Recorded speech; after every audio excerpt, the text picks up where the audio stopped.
বিশ্ব মানবাধিকার দিবস। মানবাধিকার বলতে আমরা সাধারণ অর্থে বুঝি মানুষের সেই সব অধিকার ও স্বাধীনতাকে, যে অধিকারগুলো নারী, পুরুষ, শ্রেণী, ভাষা, জাতি, ধর্ম, বর্ণ নির্বিশেষে যে কোনো মানুষ জন্ম থেকে মৃত্যু পর্যন্ত সমানভাবে উপভোগ করতে পারে। প্রতি বছর 10 ডিসেম্বর বিশ্ব মানবাধিকার দিবস পালিত হয়। বাংলাদেশেও এই দিবসটি যথাযোগ্য মর্যাদার সঙ্গে পালিত হয়। 1948 সালে জাতিসংঘ দিবসটি পালনের সিদ্ধান্ত নেয়। এ অধিকারের বলে জাতি, বর্ণ, ধর্ম, লিঙ্গ, ভাষা, রাজনৈতিক মতাদর্শ, জাতীয় পরিচিতি কিংবা সম্পত্তি নির্বিশেষে সব মানুষকেই সমান অধিকারের যোগ্য বিবেচনা করা হয়।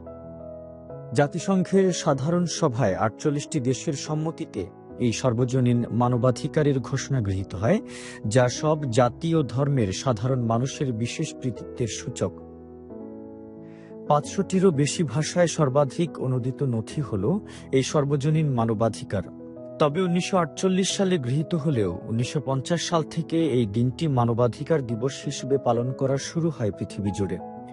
বর্তমান বিশ্বে দারিদ্র্য ও বঞ্চনা সবচেয়ে গুরুত্বপূর্ণ মানবাধিকার সমস্যা। সব মানুষ জন্মগতভাবেই স্বাধীন এটা বিশ্বাস করতে পারলে কোনো মানুষ বা জাতিগোষ্ঠীকে পরাধীন করে রাখা যায় না।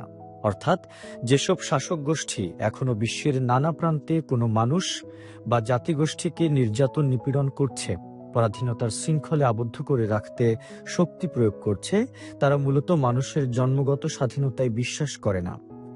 জাতি, বর্ণ, লিঙ্গ, ভাষা, ধর্ম, রাজনৈতিক বা অন্যান্য মতাদর্শ, জাতীয় বা সামাজিক সূত্র ও অন্যান্য মর্যাদা নির্বিশেষে প্রতিটি মানুষই সমান।